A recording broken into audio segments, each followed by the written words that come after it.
চতুর্থ শ্রেণীর সকল শিক্ষার্থীবৃন্দ, ইনস্টিটিউট অফ বেসিক ম্যাথসের পক্ষ থেকে সকলকে স্বাগত। আজ আমি তোমাদের 102 পৃষ্ঠার অর্থাৎ অষ্টম অধ্যায়ের একদম সর্বশেষ ক্লাসটি তোমাদের সাথে করব। সেটি হলো 102 পৃষ্ঠার দুইটি সৃজনশীল প্রশ্ন দেওয়া আছে। এই প্রশ্ন দুটিকে আমি সমাধান করে দেব এবং তোমাদের পরীক্ষার জন্য কিন্তু খুবই গুরুত্বপূর্ণ। পরীক্ষাতে এ জাতীয় অঙ্কগুলোই আসে। আমি তোমাদের প্রত্যেকটি অধ্যায় শেষ করার পর আবার প্রতিটি অধ্যায়ের এভাবে বেশ কিছু বানিয়ে বেশ কিছু সৃজনশীল অঙ্ক তোমাদেরকে আমি দেখাবো, কারণ তোমাদের পরীক্ষাতে এই সৃজনশীল অঙ্ক বা যেটাকে আমরা বলি কাঠামোবদ্ধ অঙ্ক, এগুলো কিন্তু তোমাদের থাকে। আর এই জন্য এগুলোকে তোমরা খুবই গুরুত্ব দিয়ে দেখবে। এটা কিন্তু তোমাদের জন্য খুবই ইম্পর্ট্যান্ট একটি বিষয়। তাই ঠিক আছে, দেখো এখানে 6 নাম্বার প্রশ্নে দেওয়া আছে, সবুজের বাড়ি বিদ্যালয় থেকে 8-এর 3 কিলোমিটার পশ্চিমে অবস্থিত। মিতুর বাড়ি বিদ্যালয় থেকে 12/5 এত কিলোমিটার পূর্বে অবস্থিত। এখন 1 নম্বর প্রশ্নে আমাদের বলল সবুজের বাড়ি থেকে মিতুর বাড়ির দূরত্ব কত কিলোমিটার। এখন দেখো এখানে ছবিটাও দেওয়া আছে, আমি ছবিটার এঁকে দেখালাম না, এখানেই আছে তোমাদের। এটা একটা বিদ্যালয় মানে স্কুল তোমাদের, এবং সেখান থেকে সবুজের বাড়ি এই বিদ্যালয় থেকে পশ্চিমে অর্থাৎ বাম দিকে, এখানে পশ্চিমে আছে কত কিলোমিটার, 8-এর 3 কিলোমিটার। আবার বিদ্যালয় থেকে মিতুর বাড়ি আছে ডান দিকে মানে পূর্বে আছে 12/4 এত কিলোমিটার। এখন বলছে এই মিতুর বাড়ি থেকে সবুজের বাড়ি বা সবুজের বাড়ি থেকে মিতুর বাড়ি, এই দুইটা বাড়ির মাঝখানে দূরত্ব কতটুকু। তাহলে বিদ্যালয় থেকে এইদিকে যতখানি দূরত্ব, বিদ্যালয় থেকে এইদিকে যতখানি দূরত্ব, এই দুইটার দূরত্বকে যদি আমরা যোগ করে দিই তাহলেই তো দুইজনের বাড়ির মধ্যবর্তী দূরত্বটা বের হয়ে আসবে। তাহলে আমাদের 1 নম্বর প্রশ্ন হলো দুইটি যোগ শুধু। এরপর 2 নম্বর কী বলছে, 2 নম্বরটা আমরা পরে দেখি, আগে 1 নম্বরটা সমাধান করে নিই, ঠিক আছে। তাহলে 1 নম্বরটাকে আমরা কীভাবে লিখবো সেই জিনিসটা আমরা একটু দেখি। তোমরা এটা মনোযোগ দিয়ে দেখো, আমি খুব সহজভাবে এটাকে সমাধান করে দেওয়ার চেষ্টা করবো। তোমরা অবশ্যই মনোযোগ দিয়ে দেখো, আশা করি সবাই বুঝতে পারবে।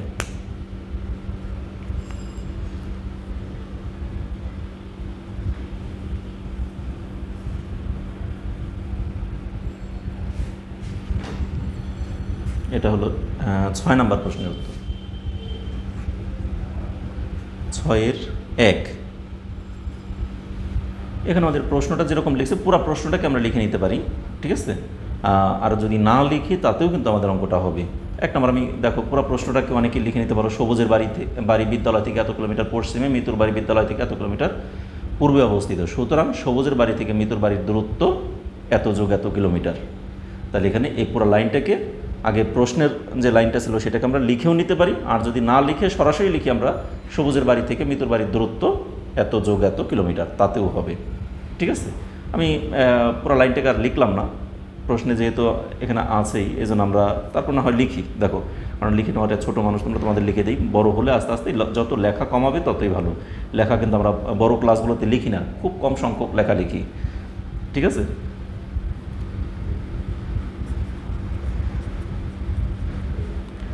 সবুজের বাড়ি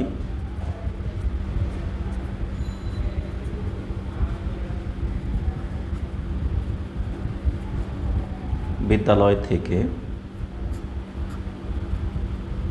এত কিলোমিটার পশ্চিমে এবং মিতুর বাড়ি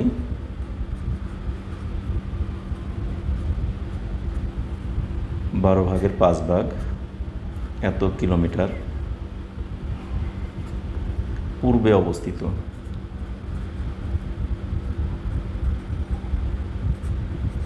এত কিলোমিটার পূর্বে অবস্থিত, ঠিক আছে। তাহলে এখন আমাকে বলছে কি এই দুজনের বাড়ির মধ্যবর্তী দূরত্ব কতটুকু সেটি আমাকে বের করতে বলছে। সুতরাং সবুজের বাড়ি থেকে মিতুর বাড়ির দূরত্ব, সবুজের বাড়ি থেকে মিতুর বাড়ির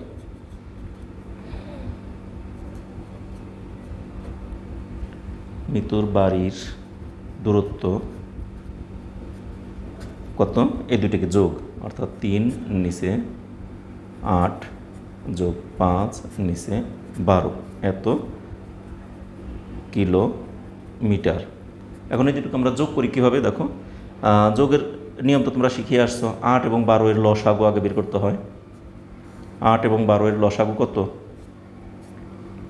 এটাকে আমরা রাফ করব। 8 12, 2 দিয়ে দিলে 4 6, আবার 2 দিয়ে ভাগ দিলে 2 3, তাহলে লসাগু কত?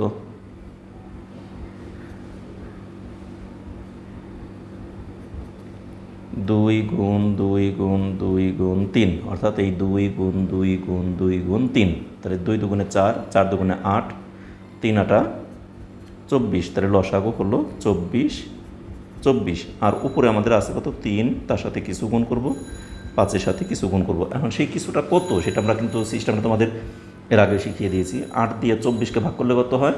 3 আটা 24, তাহলে 3 দিয়ে গুণ করব। 12 দিয়ে 24কে ভাগ করলে হয় 12 দুগুণে 24, মানে 2 2 দিয়ে গুণ করবো এখানে, ঠিক আছে? তাহলে 3 3-এ 9, নিচে 24, 5 দুগুণে 10, নিচে 24, এত কিলোমিটার। এখন 24 নিচে আর উপরে 9 যোগ 10 কিলোমিটার। 9-এর 10 কত? 19 বাই নিচে 24 কিলোমিটার। এটি উত্তর। আমার বলছে দুজনের বাড়ির মধ্যেকার দূরত্ব কত কিলোমিটার, তাহলে 24 ভাগের 19 ভাগ, ঠিক আছে? 24 ভাগের 19 ভাগ না? হ্যাঁ, 24 ভাগের 19 ভাগ, এটি আমাদের উত্তর। তাহলে উত্তর, এখন উত্তরটাকে আমি এখানে নিচে লিখলে আমার জায়গা হবে না, এই জন্য আমি এটাকে সাইডে লিখে দিই। তোমরা এখান থেকে এটা নিচে লিখে নেবে, এর নিচে লিখবে আর কি, ঠিক আছে? উত্তর 19 নিচে 24 কিলোমিটার। সরাসরি এটুকু লিখে দিলেই হলো। এখানে আবার পুরো লাইনও লিখতে পারি, সবুজের বাড়ি থেকে মিতুর বাড়ির দূরত্ব এত কিলোমিটার, দরকার নেই, এটা আননেসেসারি। শুধু এটুকু দিয়ে দিলেই হয়ে গেল। আমাদের 1 নাম্বার প্রশ্নের উত্তরটা কিন্তু হয়ে গেল 6-এর 1, ঠিক আছে?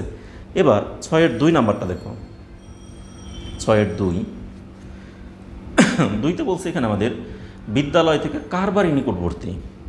এখন বিদ্যালয় থেকে সবুজের বাড়ি বেশি কাছে না মিতুর বাড়ি বেশি কাছে? তাহলে এখন আমাদের বিদ্যালয় থেকে সবুজের বাড়ির দূরত্ব দেওয়া আছে 8 ভাগের 3 ভাগ, আর মিতুর বাড়ির দূরত্ব দেওয়া আছে 12 ভাগের 5 ভাগ। তাহলে এই দুইটার মধ্যে কার বাড়ি বেশি নিকটবর্তী, মানে কার বাড়ির দূরত্বটা সবচেয়ে কম? নিকটবর্তী মানে কি? বিদ্যালয় থেকে কাছে, মানে এটার দূরত্ব কম, তাই তো? তাহলে দূরত্ব কম মানে আমাদের বের করতে হবে 8 ভাগের 3 ভাগ বড় না 12 ভাগের 5 ভাগ বড়। এই দুটোর মধ্যে কোনটা বড় সেগুলো কিন্তু তোমাদের শিখিয়ে দিয়ে আসছি আমি, যে ছোট বড় নির্ণয় করার পদ্ধতিটা। আর সেই ছোটো বড় নির্ণয় করার পদ্ধতি একটাই, সেটা হলো আমরা শিখছি আগে দুইটার লসাগু বের করতে হয়, অর্থাৎ সমহর বিশিষ্ট ভগ্নাংশে রূপান্তর করতে হয়। সমহর বিশিষ্ট ভগ্নাংশে রূপান্তর করে তারপর আমরা দেখতে পারবো যে কোনটা বড় এবং কোনটা ছোট। সেটি কিন্তু অলরেডি আমরা আগের অঙ্কে এখানে বের করেই ফেলছি। দেখো 24 ভাগের 9 ভাগ, 24 ভাগের 10 ভাগ। তাহলে এই 24 ভাগের 9 ভাগটা কার? সবুজের। 24 ভাগের 10 ভাগটা কার? মিতুর বাড়ির দূরত্ব। তাহলে সবচেয়ে কম দূরত্ব কার? 9, অর্থাৎ এইটা সবুজের বাড়ি নিকটবর্তী। আমার কিন্তু প্রশ্নের উত্তর আগের প্রশ্নের মধ্যে আমাদের চলে আসছে অলরেডি, কিন্তু তারপরেও আমরা এটাকে আমাদের প্রশ্নের খাতিরে সুন্দর করে আমাদের একটু দেখিয়ে দিতে হবে, ঠিক আছে? তাহলে এখন লিখি সবুজের বাড়ির দূরত্ব বিদ্যালয় থেকে, এটা লিখি বিদ্যালয় থেকে লিখে দিই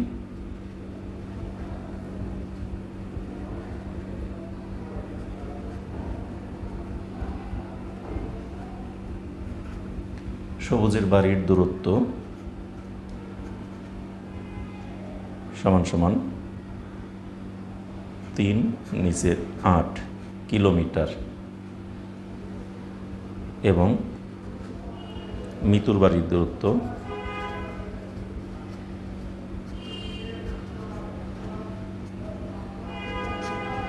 12 ভাগের 5 ভাগ, এত কিলোমিটার, ঠিক আছে? এখানে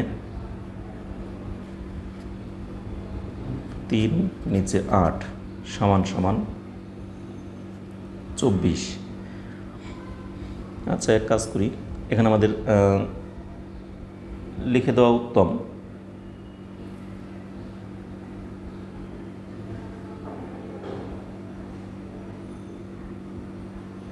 আচ্ছা, 3 নিচে 8 গুণ, এটাকে যদি আমরা 3 দ্বারা গুণ করি, 3 দিয়ে 3 দিয়ে, তাহলে 3 তিরিক্ষে 9 আর 3 আটা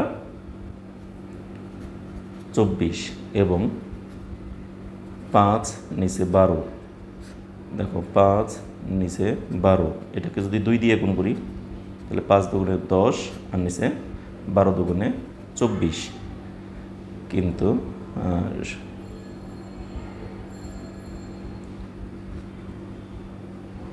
কিন্তু দেখো 9 নিচে 24 ইজ লেস দেন 10 নিচে 24 হওয়ায়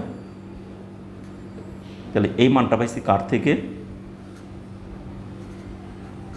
8 ভাগের 3 ভাগ থেকে, ইজ লেস দেন এটা 12 ভাগের 5 ভাগ এত। ঠিক আছে, তাহলে আমরা পেলাম কি 8 ভাগের 3 ভাগ থেকে 12 ভাগের 5 ভাগটা বড়, তাহলে 8 ভাগের 3 ভাগটা কম। তাহলে এখানে আমাকে একটা প্রশ্ন করছে এখানে কার বাড়ির নিকটবর্তী। ঠিক আছে, তাহলে এখানে আমরা একটা জিনিস পেয়ে গেলাম, সুতরাং সবুজের বাড়ির নিকটবর্তী। সুতরাং সবুজের বাড়ি নিকটবর্তী একটা উত্তর হয়ে গেল আমাদের। ঠিক আছে, কিন্তু এখানে তো আমাদের উত্তর বলছে 2টা বের করার জন্য, তেমন এখানে আমাদের কয়টা উত্তর বের করতে বলছে? 2টির মধ্যে একটা বের করে ফেললাম, কারণ এখানে বলছে কার বাড়ির নিকটবর্তী এবং আরেকটা বলছে সবুজ ও মিতুর বাড়ি থেকে বিদ্যালয়ের দূরত্বের পার্থক্য কত, মানে দুজনের যে দূরত্বটা সেই দূরত্বের পার্থক্যটা কত। তার মানে 2টা বিয়োগ, পার্থক্য মানে 2টাকে বিয়োগ করলে বের হয়ে যাবে। ঠিক আছে,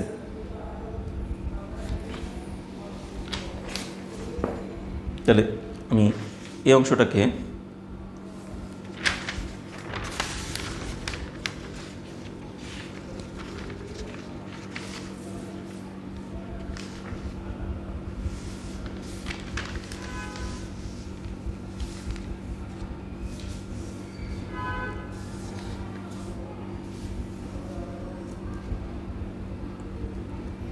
ঠিক আছে, তোমাদের এখানে আমি এই অঙ্কটাকে পাশাপাশি, যেহেতু ক আর খ দুটি একই অঙ্কের, এটা আমাদের খ নাম্বারটা একই অঙ্কের 2টি পার্ট, এই জন্য এখানে 2 নাম্বারটা আমি এখানে আবার দেখিয়ে দিলাম। 2-এর প্রথম অংশ গেল, এবার দ্বিতীয় অংশে আমাদের কি বলছে? 2-এর দ্বিতীয় অংশটা দেখো, 2-এর দ্বিতীয় অংশে এখান থেকেই তারপর আমরা চলে যাব এখানে।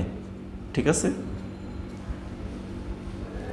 এখানে আমাদের বলছে কার বাড়ি নিকটবর্তী, সেটা হয়ে গেল। এরপর আমাকে যে বিষয়টা সেটা হলো সবুজ ও মিতুর বাড়ি থেকে বিদ্যালয়ের দূরত্বের পার্থক্য কত। তাহলে 2টা বাড়ির দূরত্বের পার্থক্যটা হলো আমরা বের করি। তাহলে লিখি আবার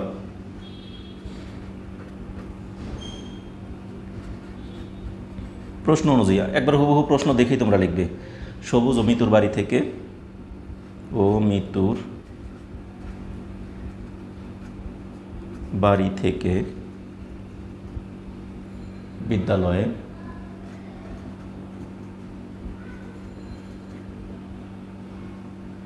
বিদ্যালয়ের পার্থক্য, বিদ্যালয়ের দূরত্বের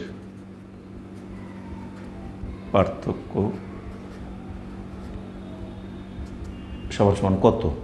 তাহলে এই বিদ্যালয়ের পার্থক্যের দূরত্বটা আমরা বের করবো। তাহলে বড় কোনটা যেন এখানে আমরা বের করলাম, বড় হলো 12 ভাগের 5 ভাগ, তাই না? তাহলে এই 12 ভাগের 5 ভাগ থেকে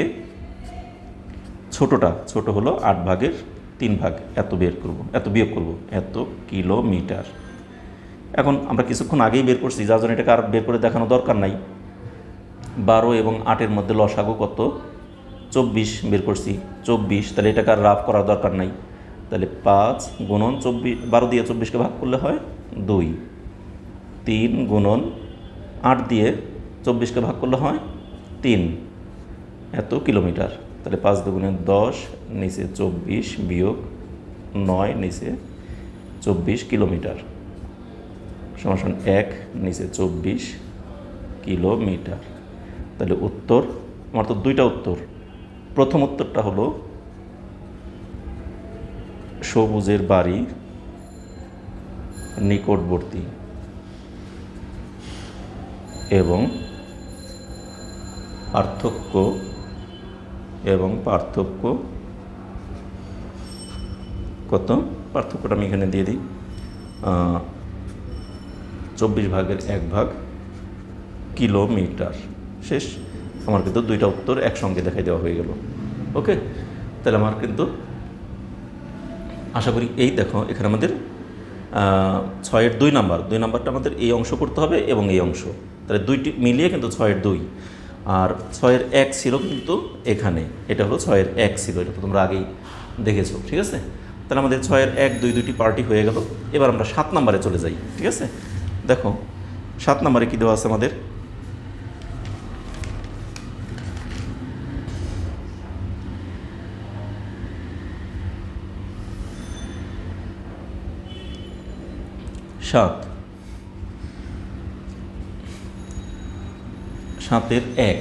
সাতের 1 নম্বরে বলছে কি, এখানে প্রশ্নটা আমরা একটু লক্ষ্য করি। দেখো, একজন কৃষক তার সবজি ক্ষেতের 2/1 অংশে বেগুন, 4/1 অংশে বাঁধাকপি এবং 5/1 অংশে ফুল চাষ করলেন। 1 নম্বর, কৃষক তার ক্ষেতের মোট কত অংশে চাষ করেছেন? তাহলে এটা সহজ, খালি 3টা যোগ করে দিলেই হয়ে যাবে। ঠিক আছে, তাহলে 3টাকে আমরা শুধু যোগ করে দেবো, তাহলেই শেষ হয়ে যাবে। এখানে আমরা লিখে ফেলি, একজন কৃষক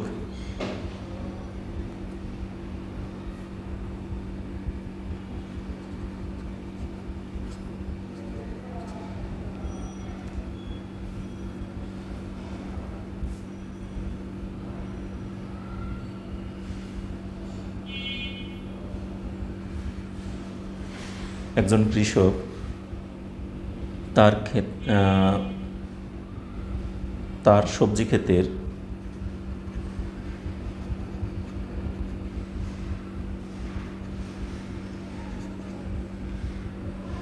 সবজি ক্ষেতের 2/1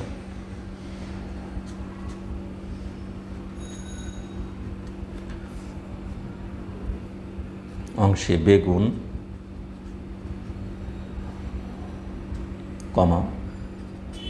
4/1 অংশে বাঁধাকপি,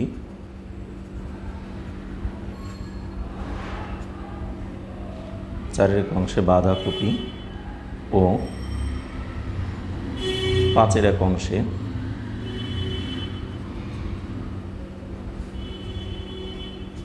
ফুল চাষ করেন।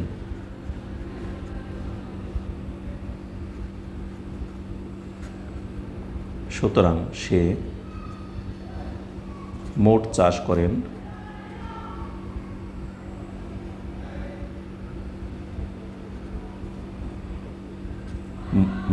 করেন জমির, মানে তার যে জমি, সেই জমির মোট চাষ করেন কত অংশ? এই 3টা যোগ, 2/1 যোগ 4/1 যোগ 5/1 এত অংশে।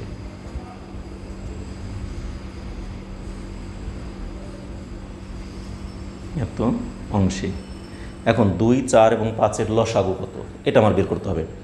তাহলে 2, 4 এবং 5-এর লসাগু দেখো, 2 এবং 4-এর লসাগু কত? 4, আর সেই 4 এবং 5-এর লসাগু 4 5 20, অতএব 20 হবে।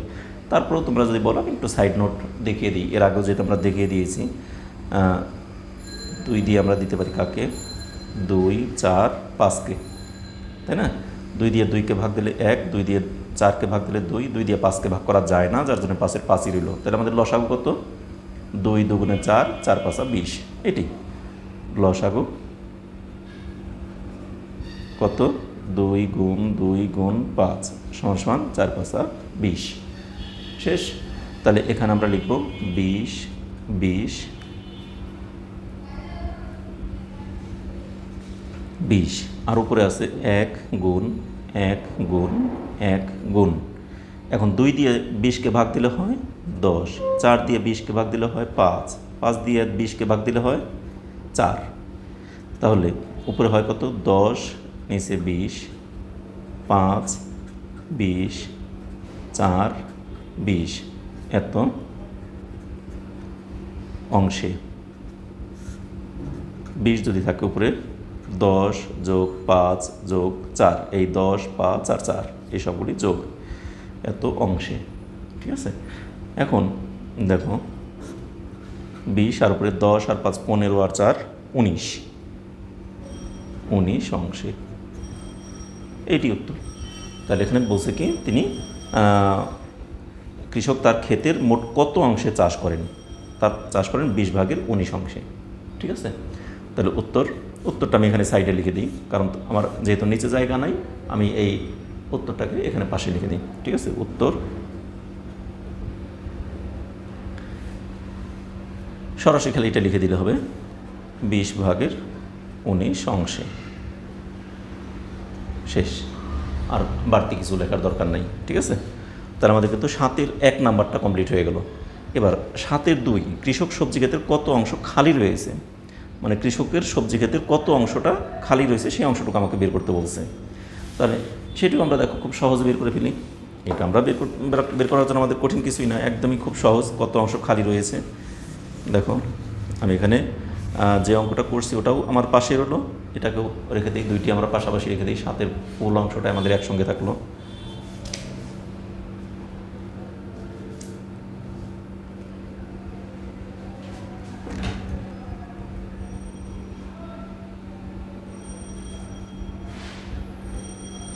ঠিক আছে, 7-এর 2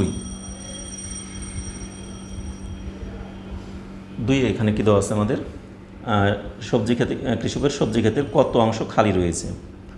তাহলে এখানে লিখি 1 হতে পাই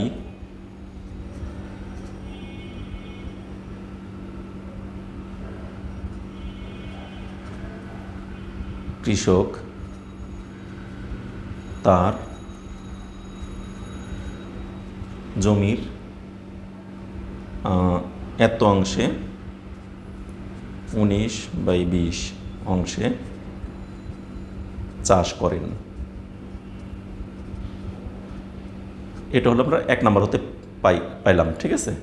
আর এখন আমরা জানি একটা জিনিস কি, সম্পূর্ণ অংশ মানে কি দেখো তো, মোট ক্ষেতের পরিমাণ বা মোট জমির পরিমাণ। এখানে জমি লিখছে না ক্ষেত বলছে, ক্ষেত, আমি এখানে জমি লিখছি, ক্ষেতটা লিখলে ভালো হতো। তাহলে এখানে লিখি মোট জমির বা ক্ষেতের, বইতে যদি ক্ষেতের দেওয়া থাকে জমি না লিখে তোমরা ক্ষেতের দিয়ে দিও, পরিমাণ, মোট ক্ষেতের পরিমাণ সমান কি 1, অর্থাৎ সম্পূর্ণ 1 অংশ, তাই না। তাহলে এখন আমরা লিখব, সুতরাং কৃষকের সবজি ক্ষেতের খালি রয়েছে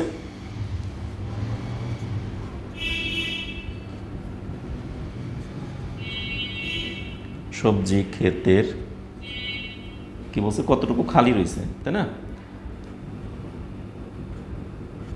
খালি রয়েছে,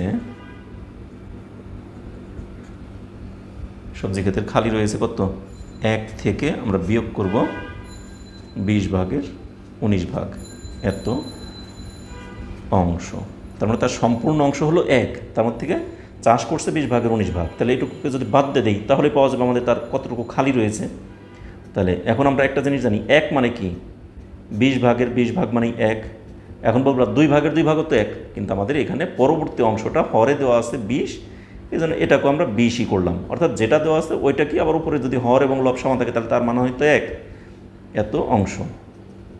তাহলে 20 লসাগু আর উপরে থাকে 20-19 অংশ সমান 20/1, এত অংশ। তাহলে এখানে বলছে কি কত অংশ খালি রয়েছে, এটাই উত্তর। তাহলে এখানে 2টা উত্তর কিন্তু আমাদের, না 2টা না, 2 নম্বরে তো একটাই উত্তর। 1 নম্বরে আমাদের একটা উত্তর ছিল আর 2 নম্বরে এই একটা উত্তর, অর্থাৎ 7 নম্বর কিন্তু আমাদের 2টি পার্ট একসঙ্গে শেষ হয়ে গেল, ঠিক আছে। তাহলে এটার উত্তরটা আমরা এখানে লিখে দিই, জাস্ট উত্তরটাকে আমরা একটু লিখে দিই এখানে। দেখো উত্তর